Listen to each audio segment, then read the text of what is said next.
Hey guys, before this video starts, I want to thank my friend Swamp Dweller for helping me out with this video.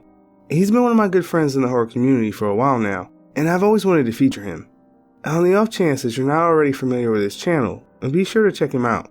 I have a link in the description and one at the end of this video. He uploads great content almost every day, so make sure you subscribe and turn on notifications so you don't miss anything. And if you're new to my channel, consider doing the same for me as well. So, without further ado, I hope you enjoy. I'm a park warden. I spend most of my shifts alone, working 5:30 p.m. to 2:30 a.m. in the Canadian wilderness. We have about 300 campsites, a handful of beaches, and the infrastructure that goes with them, showers, etc. It just so happens that my park is closed for the winter, which are standard Canadian, feet upon feet of snow and blistering fucking cold, so there is no staff in the park from mid-October to early April. Years ago, a man decided to end it all via a sawed-off shotgun down by the river on one of the beaches in late November, and no one found him until the spring melts. This beach is at the furthest north point of the park and is pretty isolated, but as it has a beach, it requires at least one patrol an evening. I was down in the showers at that specific beach around 7 p.m. on a very overcast day. I was checking the supplies and the first aid kits and signing off on the fire extinguishers. The weather was blah, so there were no campers out or patrons anywhere near the beach, and the parking lot was empty except for my cruiser. All of a sudden, a feeling of intense panic washed over me, and I booked it to my cruiser. I get in, slam the door, take a few deep breaths, and wait for the feeling to pass. After a minute or two, I get back to business, but this time, sitting in my locked car, which is still parked in the same spot, filling out binders and work logs. Suddenly, a huge dark shape moves across my driver's side window, and I screamed and jumped back.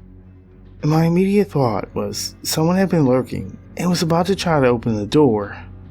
I look out and, sure as shit, it's fucking empty, not a soul around. You can bet your ass that I left any and all future maintenance tasks in that neck of the park to be done by the day shift. I floated out of there with a giant fuck that. Maybe not the scariest or most shocking story that'll be posted, but it rattled me hard, and I now refuse to do foot patrols down there at night, 3 years later.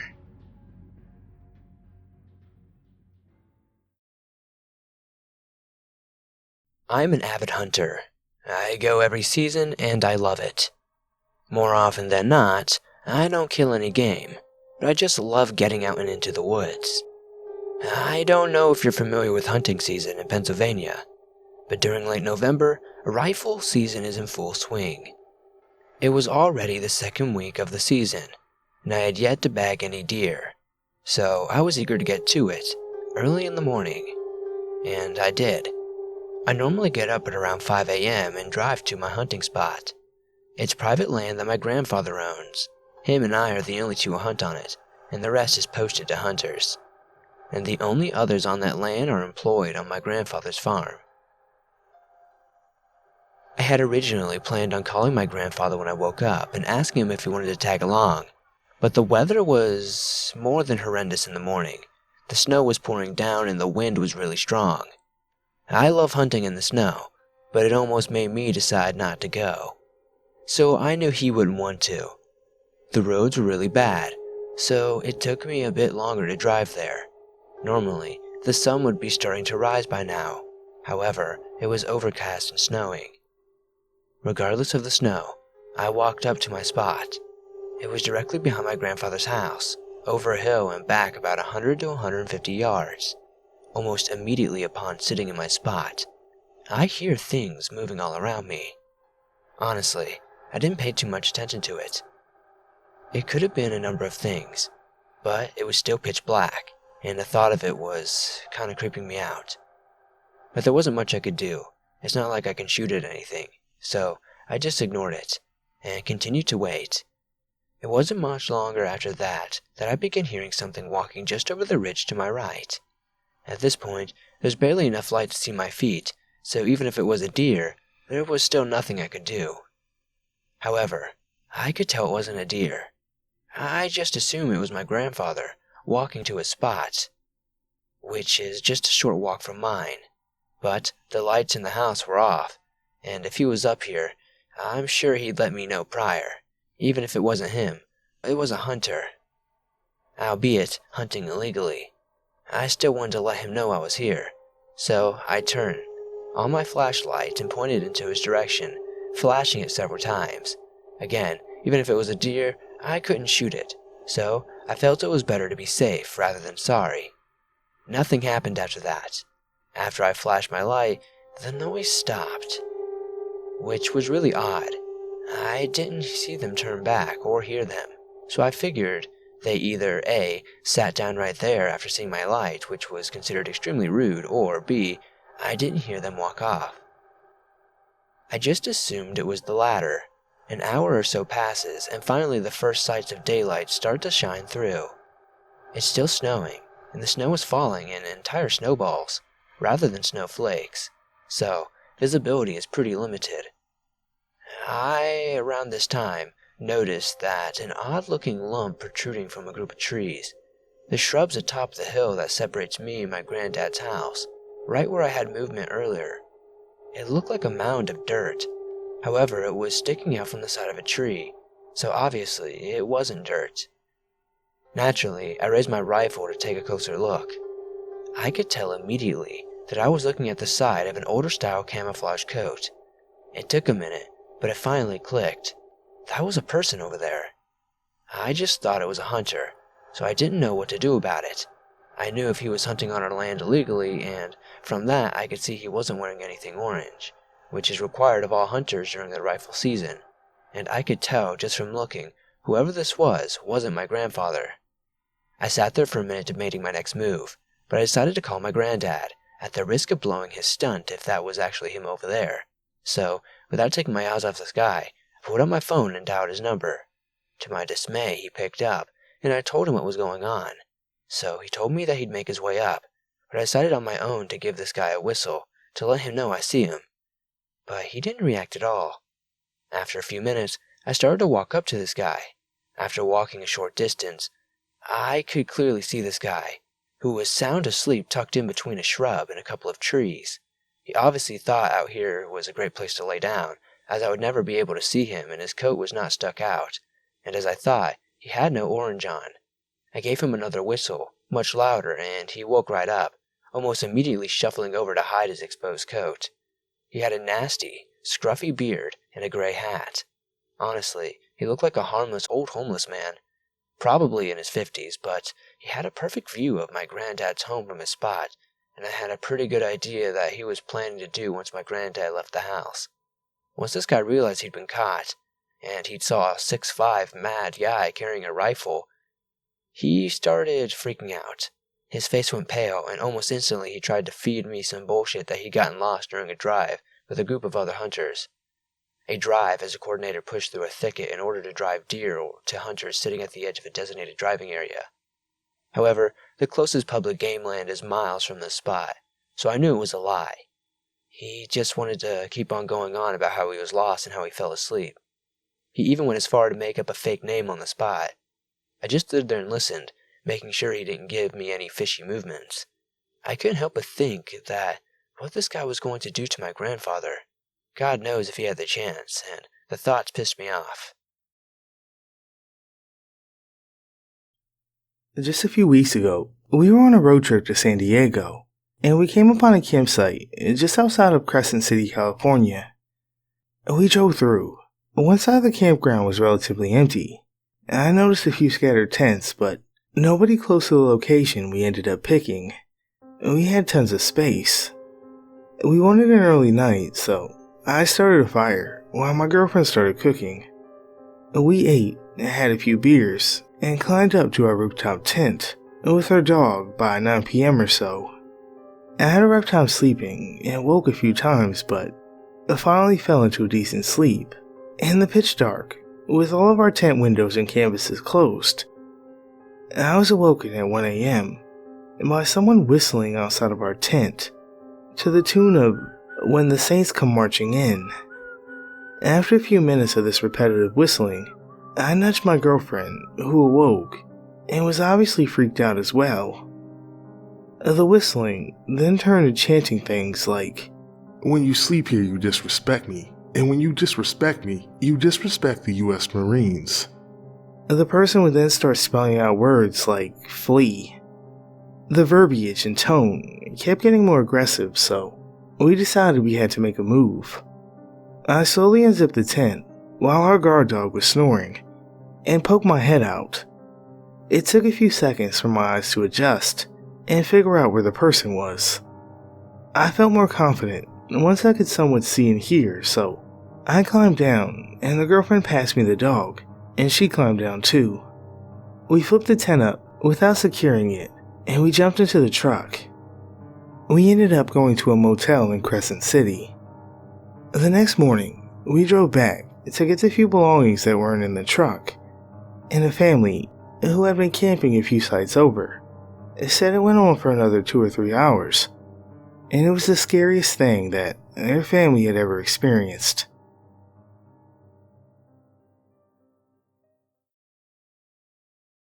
When I was about 18, me and some friends took a road trip, about 7 hours or so, down to the Apalachicola National Forest near Tallahassee, Florida.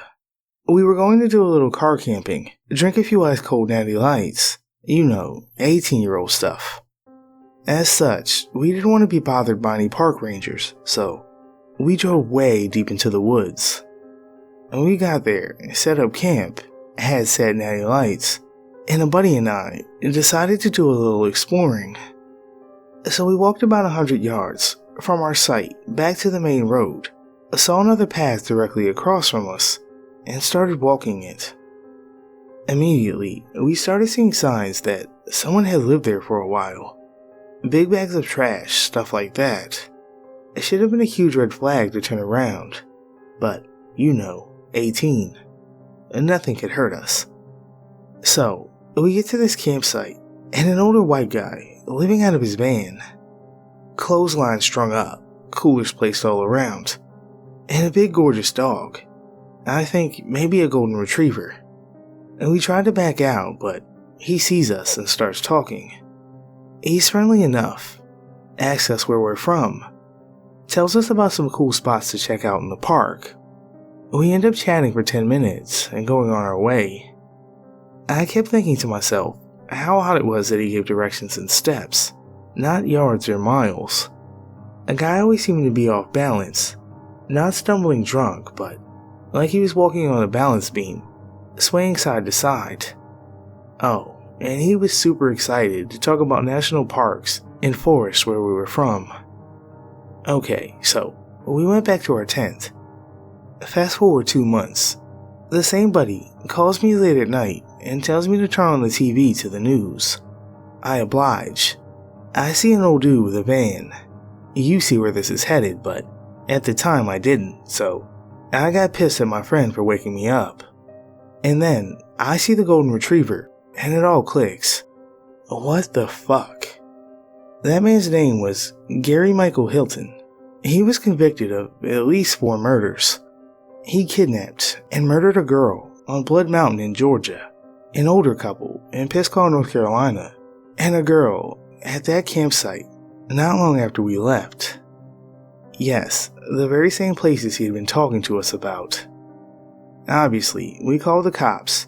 They put us in touch with the FBI, the Florida Bureau of Investigation, and we get flown down to take investigators to the campsite and point out every spot we saw anything, tell them exactly what he told us, and show them the places he described to us. I didn't find out until after the trial, but apparently they found what appeared to be partially destroyed human finger bones in an area near the site. I had to fly down again and testify.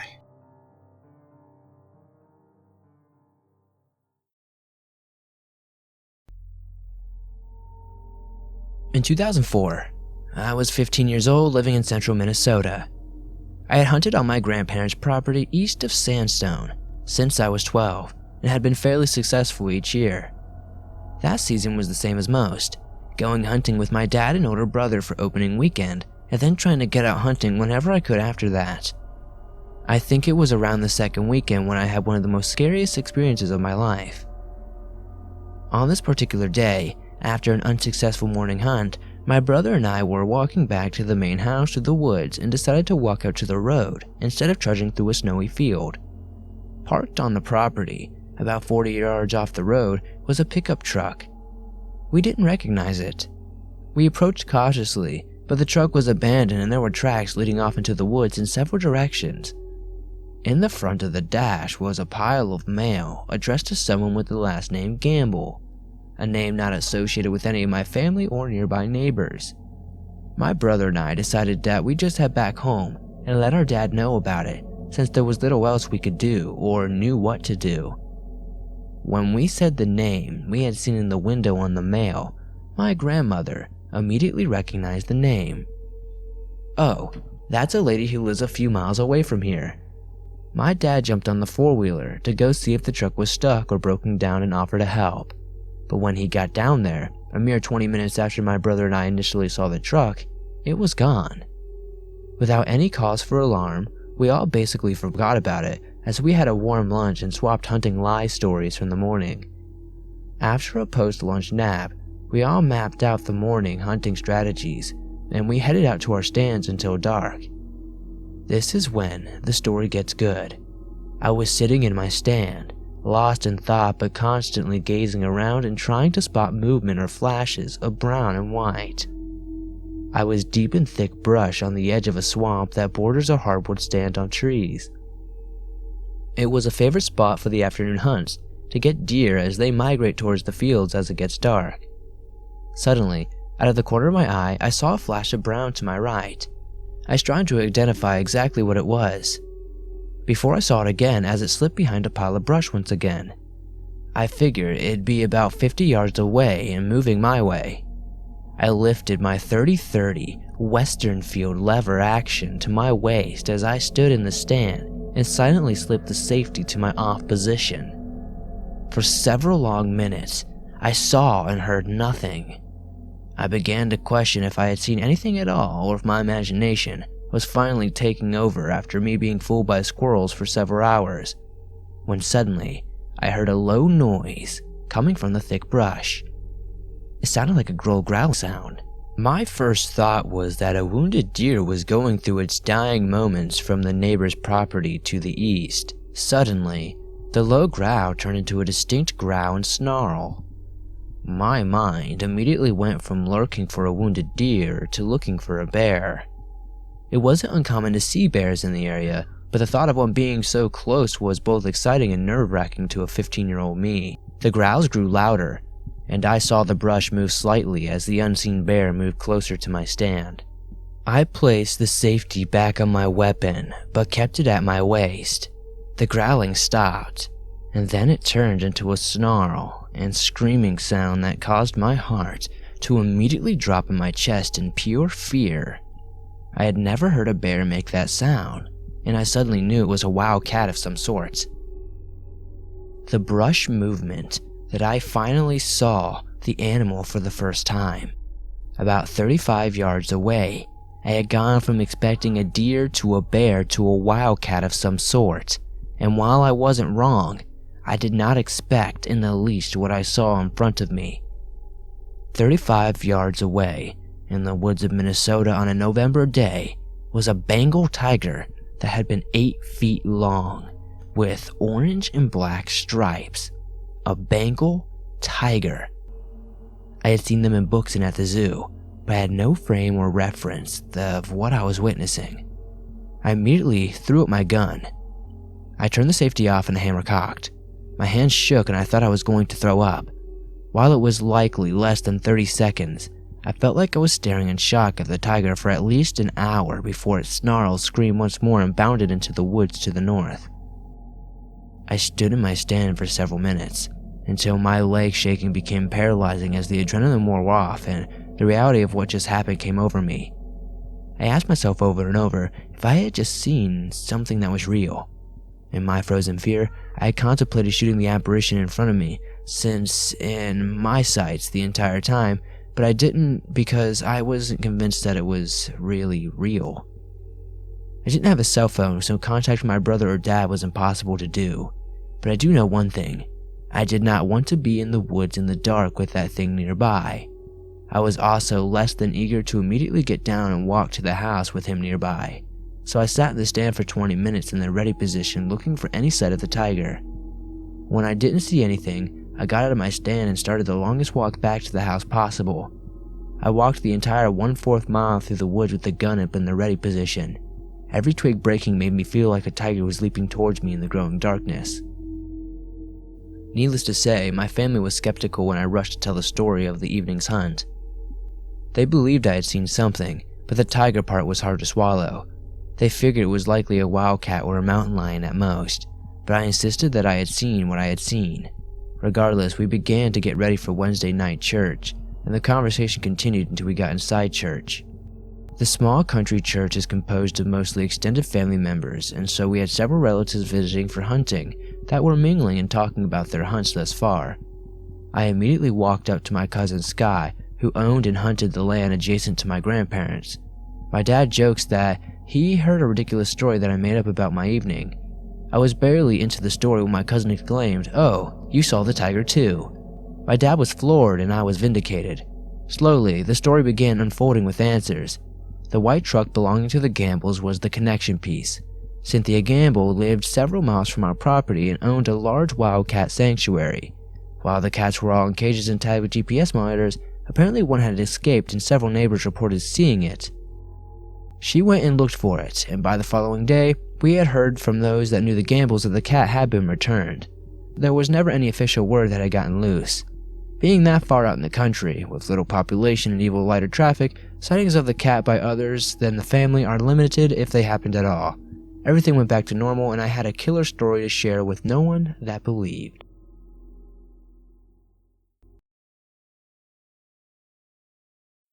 I worked as a camp counselor during my college summers, several years before stories of things like skinwalkers became culturally commonplace, certainly before I'd ever heard of one.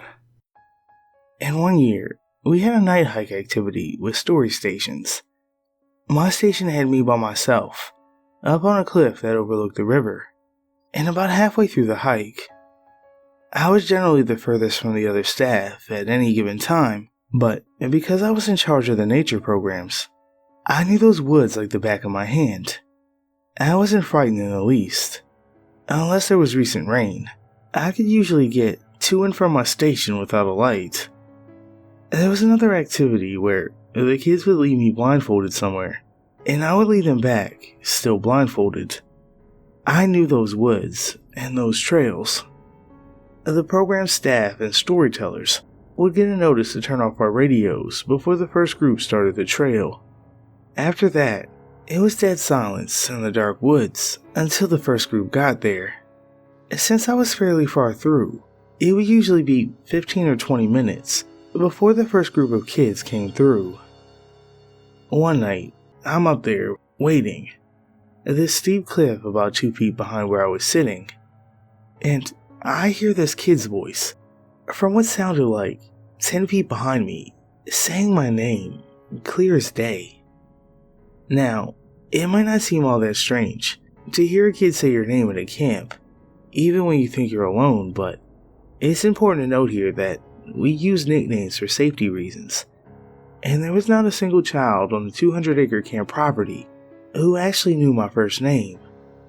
The staff did, but they were all at least 50 yards away, and this was very much a child's voice. It was also coming from what should have been midair.